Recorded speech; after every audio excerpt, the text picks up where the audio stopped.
Ia pergi ke tempat serigala itu dan memulai pertempuran. Dan ketika pertempuran berlangsung, Mas Jolly menjebak serigala itu dengan membuat penutup gelombang ultrasonik yang ia buat supaya kepala serigala itu kesakitan ketika ia mengeluarkan suara. Dan Mas Jolly ketika ingin mengambil DNA-nya, terdengarlah suara keributan yang mendekat yang berasal dari polisi setempat. Dengan memanfaatkan situasi ini, serigala setengah manusia itu langsung berusaha kabur dan terjadilah kejar-kejaran lagi di antara mereka berdua. Petugas melihat ada seseorang di atap, tetapi mereka berdua melakukan kejar-kejaran sampai di stasiun yang sangat jauh.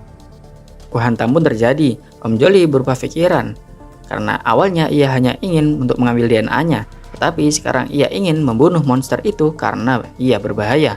Dan ketika Hans dalam perjalanan pulang, ia pun dikagetkan dengan kepala monster yang tiba-tiba jatuh di dekatnya, yang ternyata itu perbuatan Om Jolly yang untuk mengejutkannya.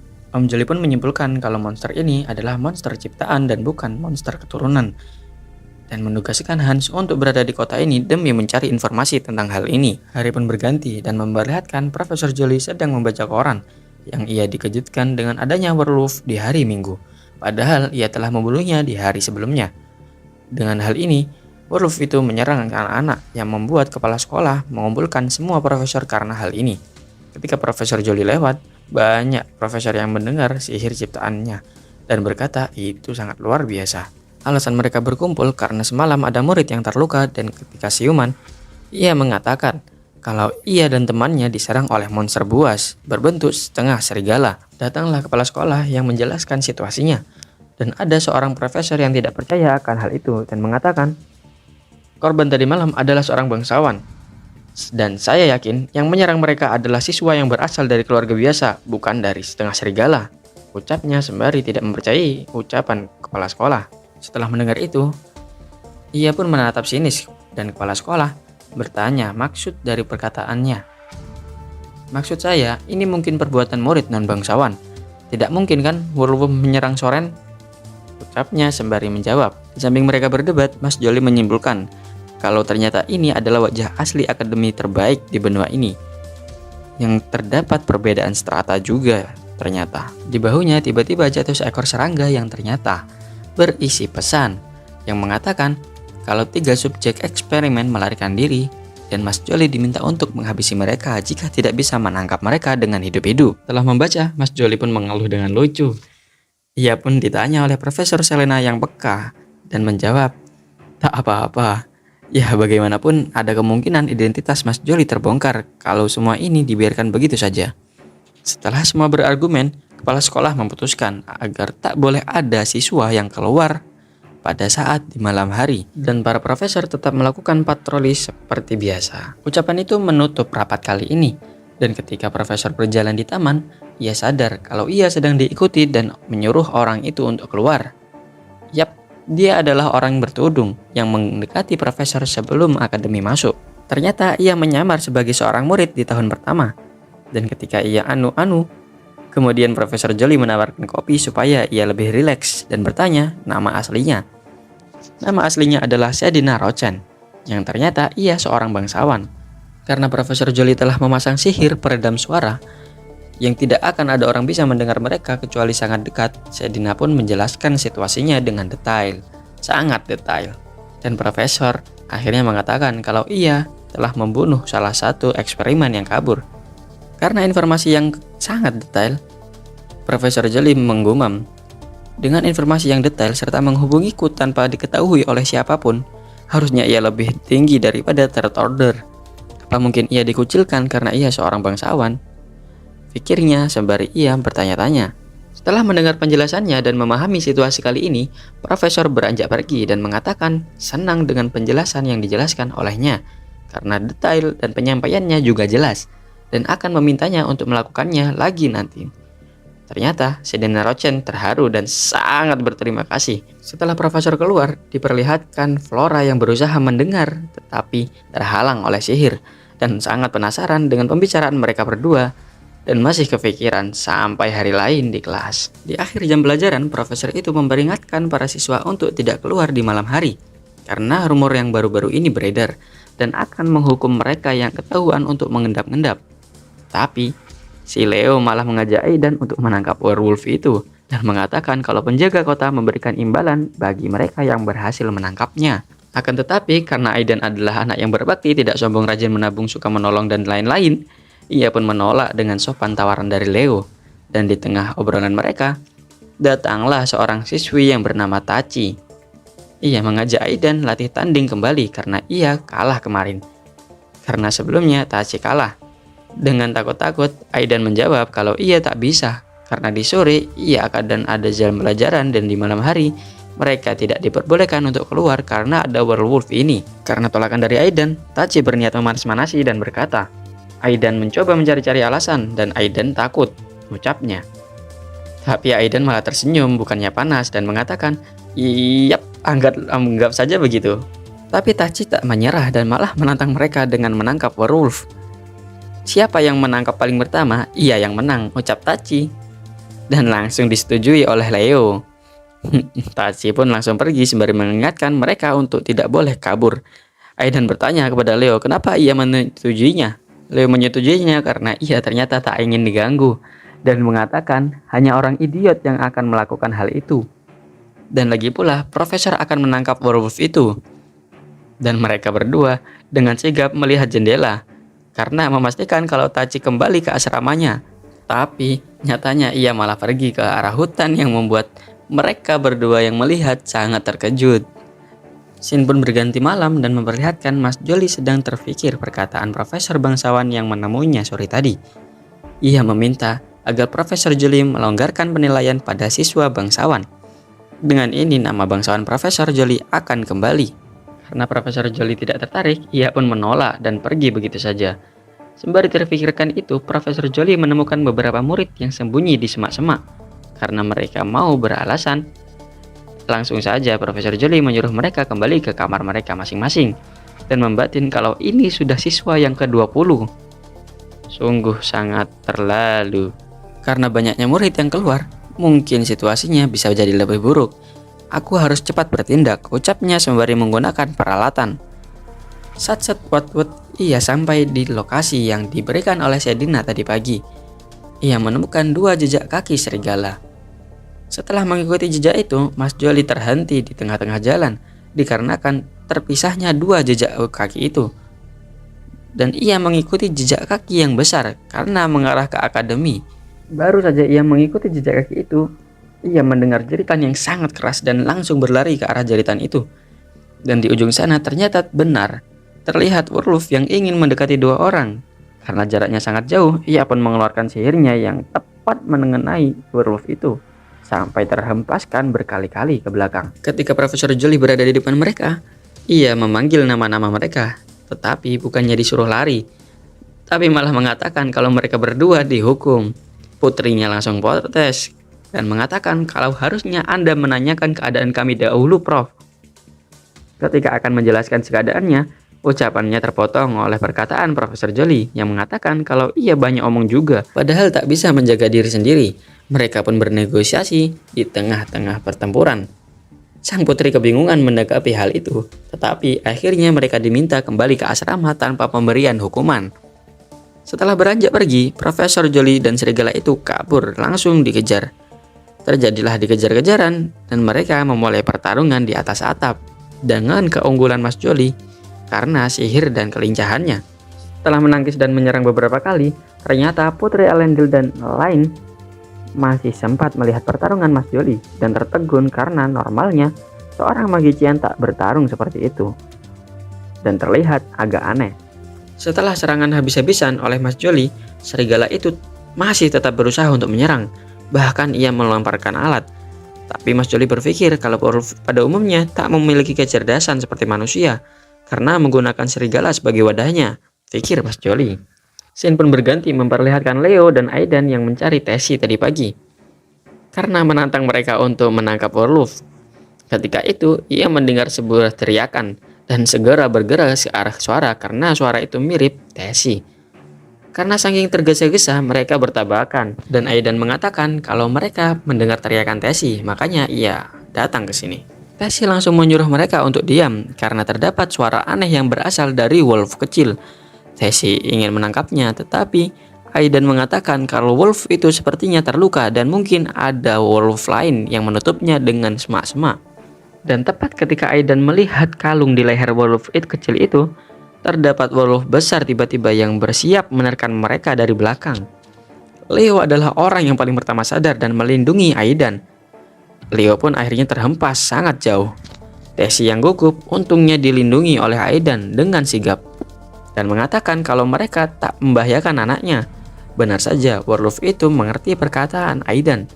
Dan ketika Aidan ingin memberinya obat penawar, Werewolf itu diserang dari belakang oleh sihir. Yang ternyata Profesor datang. Karena kedatangan Profesor Lutger ini, mereka malah lebih terkejut. Karena Profesor ini adalah Profesor yang killer menurut mereka. Dan ketika mereka akan beralasan, mereka langsung diminta kembali ke asrama terlebih dahulu. Tapi Aidan malah menghentikan langkah Profesor dan mengatakan supaya Profesor tak membunuhnya karena Werewolf ini mungkin mengerti perkataan manusia. Akan tetapi Profesor Joly tak menghiraukannya karena ia melihat suatu hal yang sangat mengganjal pikirannya dan langsung membakar habis Werewolf itu dengan kalimat agar Aidan segera kembali ke asrama sekarang dan membicarakan hal ini esok pagi. Setelah itu scene pun berganti pagi dan mereka bertiga diperlihatkan berkumpul di ruangan konseling dan mengeluh kenapa harus Profesor Joly yang menangkap kita tadi malam. Ketika mereka mengeluh, pintu pun dibuka dan masuklah kepala sekolah di depan Profesor Joly. Mereka justru sangat terkejut karena kepala sekolah langsung mendatangi mereka dan menduga mereka bukan hanya mendapat poin penalti. Kepala sekolah pertama menyapa mereka dengan sangat baik dan memberikan mereka ucapan nasihat karena mereka melakukan hal yang sangat berbahaya. Mereka pun mendapatkan 10 poin hukuman dan atas tekad mereka semalam saat menghadapi masalah, mereka juga mendapat masing-masing 20 poin hadiah. Yang berarti mereka sangat beruntung. Setelah bu kepala sekolah bertanya apakah Profesor Joly keberatan atau tidak, ya mereka pun pergi dengan tatapan penasaran Aidan terhadap Profesor. Setelah mereka keluar, kepala sekolah mengatakan kepada Profesor Joly, "Apa kamu sudah puas, Prof?" "Aku tak menyangka kamu akan memintaku melakukan hal ini," ucap kepala sekolah. Dan Om Joly menjawab, "Saya hanya merasa kalau guru killer seperti saya tak cocok untuk melakukan hal ini."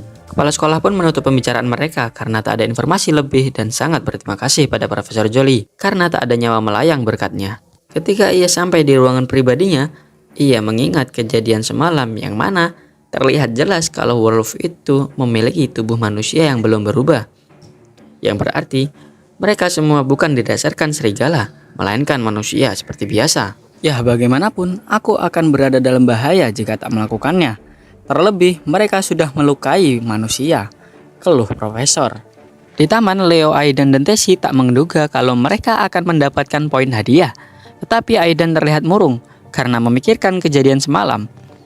Ia melihat kalung di leher bayi Werewolf semalam. Wajah Profesor pun semalam juga memperlihatkan kalau Profesor melihat sesuatu. Setelah Aidan mencurahkan isi hatinya, Tessie mengatakan kalau Profesor Lutger pasti ingin melindungi mereka. "Jangan mencurigai hal-hal aneh tentang Profesor," ucapnya. Mereka pun beranjak untuk makan siang, tapi Tessie malu-malu karena ia tak mengira akan diajak. Di samping itu, Profesor Joly juga menghubungi Hans untuk meminta informasi yang telah Hans temukan tentang Werewolf ini. Dan ketika malam hari, setelah mendengar informasi dari Hans, Mas Joly langsung terjun ke lokasi yang diberikan Hans. Di sana terdapat 2 orang penjaga di depan yang sedang membicarakan kasus Werewolf semalam yang kabur dari penelitian mereka. Di sela-sela pembicaraan mereka, mereka pun mendengar langkah seseorang di lorong depan mereka. Mereka seketika terdiam, dan karena lengah, mereka tertembus oleh suatu hal yang langsung terkapar. Kemudian keluarlah Mas Joly dari dalam lorong dengan busana asasin kali ini.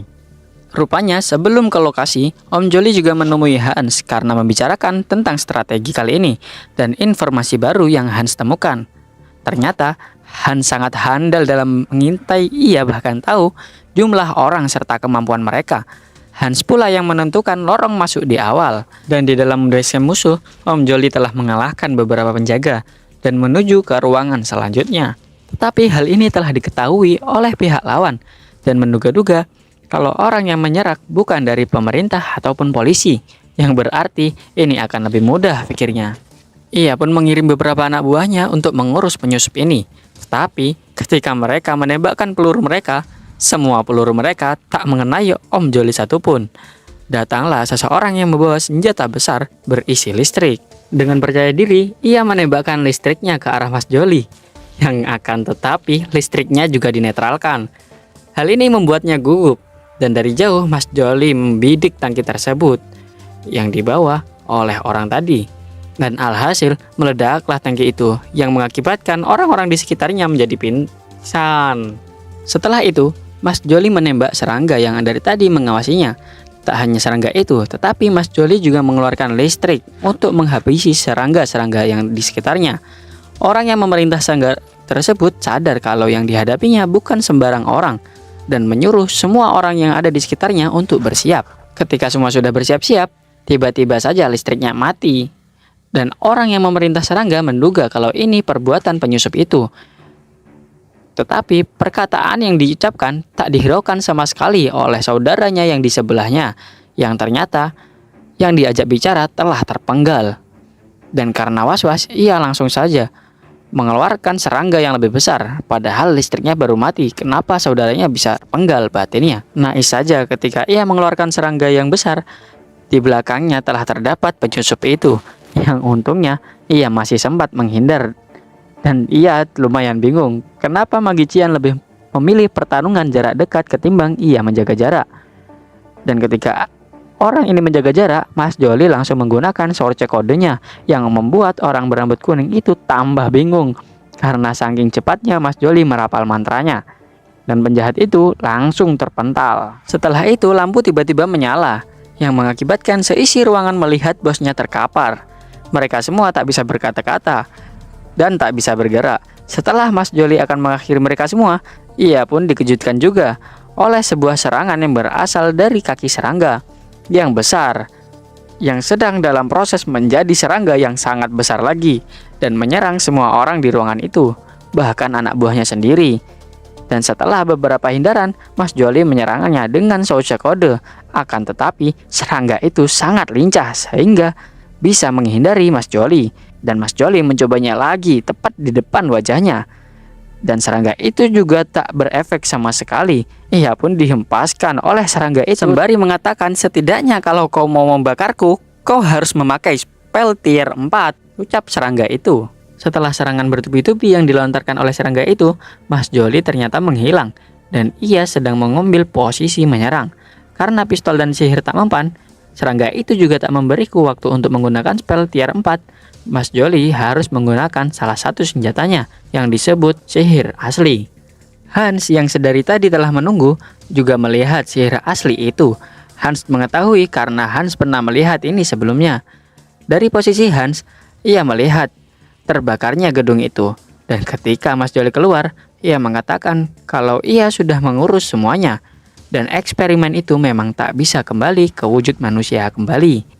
Hans memegang barang yang diberi oleh Mas Joli dan mengatakan kalau eksperimen ini pasti ada seseorang yang mendanai di balik ini. Tak lain adalah orang kaya yang dan pengaruh. Yang mana Mas Joli sebenarnya sudah mengetahuinya barusan dan akan langsung menghabisinya. Scene pun berganti dan memperlihatkan pelayan yang sedang dicaci oleh majikan mereka.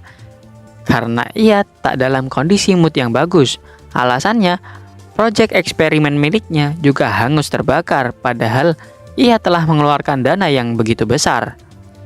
Sebenarnya, ia mengharapkan keberhasilan dari eksperimen itu karena bisa membuatnya menjadi lebih muda, kuat, dan juga bertenaga, pikirnya. Setelah berjalan melewati lorong rumahnya, ia pun sampai di dalam kamarnya, yang mana telah terdapat seseorang yang telah menunggunya. Sembari orang itu menyebut nama dari orang tua ini. Ketika ia menoleh, ia langsung dijatuhkan oleh orang misterius ini yang tak lain adalah Om Joli sendiri. Yang berarti Pak Tua ini adalah orang yang mendanai eksperimen werewolf kemarin. Karena Mas Joli telah memasang pelindung suara pada ruangan ini, orang tua itu tak bisa memanggil penjaganya meskipun ia berteriak. Dan Mas Joli mengatakan kalau ada seorang anak yang berumur 7 tahun beserta kedua orang tuanya berubah menjadi seorang monster. Bahkan anak itu tersenyum pada orang yang akan membunuhnya, seolah Ia bersyukur akan meninggalkan penderitaan yang ia terima. Apakah kau tahu rasanya menjadi orang yang membunuhnya? Ucap dari Mas Joli. Alih-alih bersedih, Pak tua itu justru malah tersenyum dan tertawa. Dan malah mengatakan ternyata kau yang melakukannya. Kurasa ada kesalahpahaman di antara kita dan bisa kita bicarakan baik-baik, ucapnya. Bahkan ia pun mengatakan kalau rakyat jelata seperti mereka tak layak untuk hidup. Karena saking gregetannya, Mas Joli hanya mengatakan terserahmu. Yap, kalau cewek kalian mengatakan terserahmu berarti mereka gregetan. Begitu juga laki-laki. Sembari mengatakan terserah,